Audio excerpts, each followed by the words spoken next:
ദൈവത്തെ ആരാധിക്കേണ്ടത് എങ്ങനെയെന്നും താൻ ആരാധിക്കുന്നത് ആരെയെന്നും മനസ്സിലാക്കി. ഇരുൾ അടഞ്ഞ വഴികളിൽ തിരുനാളമാകുവാൻ ഇന്നത്തെ ചിന്ത. ദൈവനാമത്തിന് മഹത്വം ഉണ്ടാകട്ടെ. യെശയ്യാ പ്രവാചകന്റെ പുസ്തകം 6-ാം അധ്യായത്തിലെ ഓരോ വാക്യവും ഓരോ സന്ദേശമാണ്.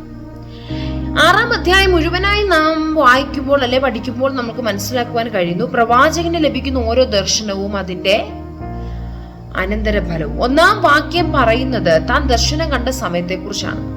ഉസ്യാവ് രാജാവ് മരിച്ച ആണ്ടിൽ കർത്താവിനെ കാണുകയാണ് പ്രവാചകൻ.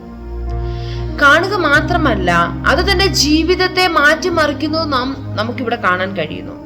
ഇവിടെ പ്രതിപാദിക്കുന്ന ഒരു കാര്യം, അവന്റെ വസ്ത്രത്തിന്റെ വിളമ്പുകൾ മന്ദിരത്തെ നിറച്ചിരിക്കുന്നു.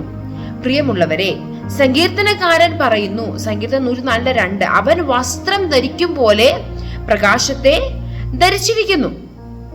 എങ്കിൽ ദൈവം ആഗ്രഹിക്കുന്നു നാം ആകുന്ന മന്ദിരത്തിൽ അവന്റെ പ്രകാശം ആകുന്ന വസ്ത്രം കൊണ്ട് നിറയ്ക്കണമെന്ന്.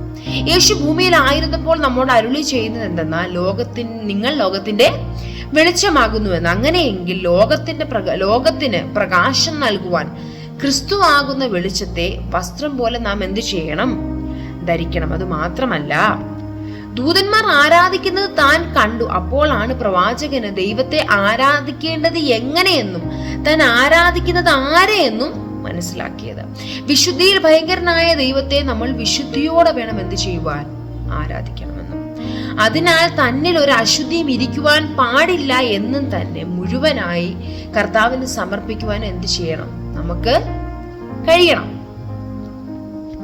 പ്രിയമുള്ളവരെ, ഈ അധ്യായം മുഴുവനും നാം നോക്കുമ്പോൾ നമുക്ക് കാണാനും മനസ്സിലാക്കുവാനും കഴിയുന്ന ഒരു കാര്യം, ദൈവത്തെ മുഖാമുഖമായി കാണുന്ന, ദൈവവുമായി അഭേദ്യമായ ബന്ധമില്ലാത്ത ഒരാൾക്കും എന്ത് ചെയ്യാൻ പറ്റില്ല? നിത്യതയിൽ കടക്കുവാൻ കഴിയുകയില്ല. കാരണം നാം ഇവിടെ കാണുന്ന അഗ്നിനാവുമായി പ്രവാചകനെ അയച്ചിട്ടും അവർ മനം തിരിയുന്നില്ല എന്ന് വചനം പറയുന്നു.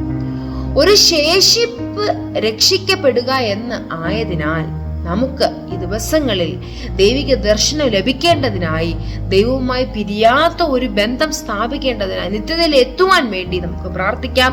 ദൈവം നമ്മെ അതിനായി സഹായിക്കട്ടെ, അനുഗ്രഹിക്കട്ടെ. ഈ വചനങ്ങൾ ദൈവം നിങ്ങൾ എല്ലാവരും അനുഗ്രഹിക്കട്ടെ. God bless you.